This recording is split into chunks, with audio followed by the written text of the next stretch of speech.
destination unknown.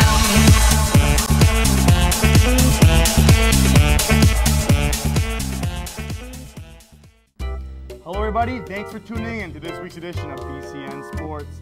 Alongside Steve Gonzalez, I'm Mike Julian, and we're glad to have you part of the show. This week in sports saw more parents in the Fleetwood Mac farewell tour. Hey, I was conceived there. Oh, what a night.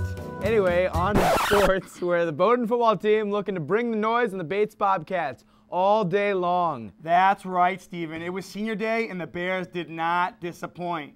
Opening drive, and James Lathrop breaks it to the outside and does not look back. Call this kid Mr. Kool-Aid because he's bursting through the hole and saying, "Oh yeah," for 6. But Bates was just going to bend over and take it, Michael. Capitalizing off a punt return fumble, the Bobcats were in great position to give the ball to Tim Beaton, and you might as well call him Ike Turner because he's beating the Polar Bear defense saying, "What's love got to do with it?" Too soon? But Bowdoin would break the tie in a big way, rattling off 35 straight points. Damn! Oliver Kell, might as well call him Tony Danza because he is the boss. Hey. Leading the Bears on a 10-play, 63-yard drive and following that big O-line to the house. But Bates' defense was like an unreported domestic abuse victim, taking a thrashing and not doing a damn thing about it. Ian Vieira, this kid runs like a deer. Bambi? No, a John Deere, plowing his way in to give the Bowdoin the 14-point lead. And right before the half, Nick Tom put this kid on dirtiest jobs because he's shitting all over the competition. 18 yards up the middle to make it 28-7. But there is no mercy rule in football, leading us to the Randy Nichols defensive play of the week. Bates finally completing a pass, but to a Bowdoin linebacker, Big Z. That's right. Kevin Zakaris, you are a bad man.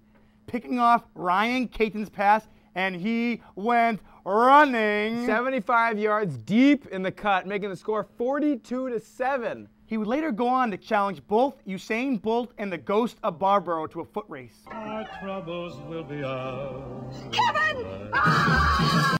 And that, ladies and gentlemen, was the Randy Nichols defensive play of the week. But believe it or not, Bowdoin was not done yet. Tim Keller hauls in the Oliver Kell pass and becomes a man on the run, taking it 56 yards to the house. Kell finished with 254 yards passing and 92 yards in the ground, while freshman Greg Pierce rushed for a $122 himself. He pierced that run defense of Bates. But Bowdoin exploded for 55 points. That's the big story of the day. Just 5 shy of the record to improve to 3-4 on the season overall. They look to capture their 3rd straight CBB crown next week at Colby. On to the synthetic green turf, where 2 nationally ranked field hockey titans battled it out in a game that would decide home field advantage for the NESCAC tournament. That's right, Steven Gonzalez. The Polar Bears hosted the undefeated Jumbos of Tufts. First half action, and Bowdoin says, "We're going to start this thing off right." Chevy Lord starting an American Revolution as she collects the Julia King feed and drives it home with no money down. Tufts, Tamara Brown has the Jumbos saying, "I know what Brown can do for me," tying the game up while setting the season record for Tufts goals with 19. You beast. Just 7 minutes later, and Amanda Rousseau, get this girl some hand sanitizer. She's just dirty. Michelle Kelly of Tufts saying, "Bartender, get me a double." If field hockey was a restroom, she'd be dropping the deuce. Her second goal, giving Jumbos a 3-1 lead.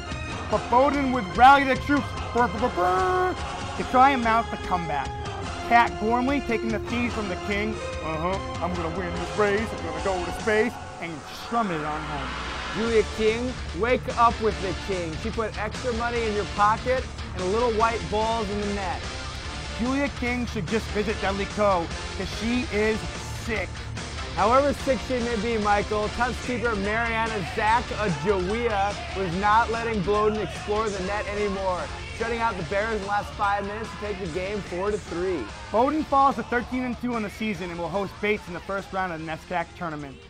On to the grassy knoll where Bowdoin College hosted the Jumbos of Tufts, who needed a win to get in the NESCAC tournament. Bowdoin outshot the Jumbos 26-12, but it was Tufts that got on the board first. Late in the period, and Dan Schoening Dan Hicks why he should go to goalie camp. getting behind the keeper and driving it home. But Bowdoin evened it up when Eddie Jones, no, not that guy that used to play for the Miami Heat, grabbed the loose ball and fired it in the Tufts' box. But all that did was shake the beehive, Michael. Dan Schoening collecting the long ball and saying, I'm here for a good time, not a long time. Then Tufts decided to go to Geico and add some insurance in the form of Naji Mukasa. Mukasa, never forget who you are. That's right, Stephen. Off the indirect kick, he uses his noggin to give Tufts a 3-1 win. Bowdoin's loss drops them to the A seed where they face the #1 Middlebury in the first round of the NESCAC tourney. On to the women's turf, where the Polar Bear soccer team was also taking on the Jumbos of Tufts. First half action showed the Bears striking first. Celeste Swain taking the feed from Ellery Gould and saying, 8-ball corner pocket, giving the Bears the 1-0 lead. But the Jumbos would go on the Tet offensive in the second half. Allie Maxwell, you would have thought her boyfriend just broke up with her the way she collected that rebound and took it home. That evened the score, Michael, but this one unevened it. 3 minutes later, Jenna Castlelot casting a lot of ball into the net. My castle above your rook, lower right corner. Bowdoin falls to 7-4-3 on the season, claiming the 5th seed overall, where they'll face, guess who? The Jumbos of Tufts to open up the NESCAC tourney. On to the women's pitch, and they didn't start a Facebook event for nothing. The undefeated Bears putting on a show against the UVM Catamounts Saturday.